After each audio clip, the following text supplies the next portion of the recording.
Nous sommes rendus participants de la gloire céleste. J'exhorte les anciens qui sont parmi vous, moi qui suis ancien avec eux et témoin des souffrances de Christ, qui aussi est par la gloire qui va être révélée. 1 Pierre 5, 7. Quel privilège! Quand le Seigneur Jésus-Christ reviendra, nous serons rendus participants de la gloire, pourvu que nous soyons trouvés fidèles. Nous sommes de même participants du Seigneur lui-même, car nous sommes devenus participants de Christ, pourvu que nous retenions fermement jusqu'à la fin l'assurance que nous avions au commencement. Hébreux 3, 24. Nous sommes participants de tout ce qu'il a. 1 Corinthiens 3, 22, 23 nous dit ceci: soit Paul, soit Apollos, soit Céphas, soit le monde, soit la vie, soit la mort, soit les choses présentes, soit les choses à venir, tout est à vous. Vous êtes à Christ et Christ est à Dieu. Nous devenons alors participants de la nature divine. C'est ici la septuple participation spirituelle dans laquelle nous entrons en acceptant Christ. Une fois de plus, nous sommes participants du Saint-Esprit, de la sainteté de Dieu, de la vocation céleste, du céleste héritage, de la gloire céleste du Seigneur lui-même et de la nature divine. Nous avons un nouveau cœur, une nouvelle conscience, une nouvelle nature.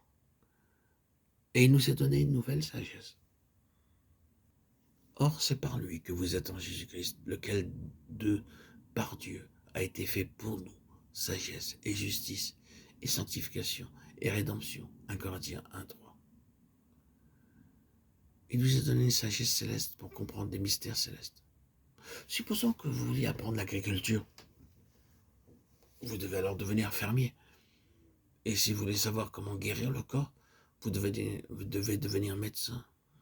Pareillement, si vous voulez connaître quelque chose de Dieu, vous devez recevoir la sagesse divine. Les choses célestes ne peuvent être comprises que par la sagesse céleste. Mais l'homme naturel ne reçoit pas les choses de l'Esprit de Dieu, car elles sont une folie pour lui. Et il ne peut les connaître, parce que c'est spirituellement qu'on en juge. 1 Corinthiens 2, 14. Par ce moyen, nous pouvons savoir ce qui arrivera après notre mort. Savez-vous ce qui arrivera après votre mort?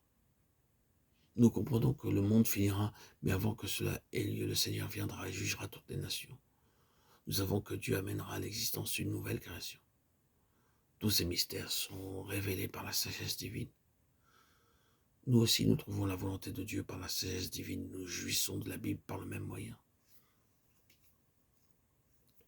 Dans Matthieu 11, 25, nous lisons: en ce temps-là, Jésus prit la parole et dit: je te loue, Père, Seigneur du ciel et de la terre, de ce que tu as caché ces choses aux sages et aux intelligents, et de ce que tu les as révélées aux enfants.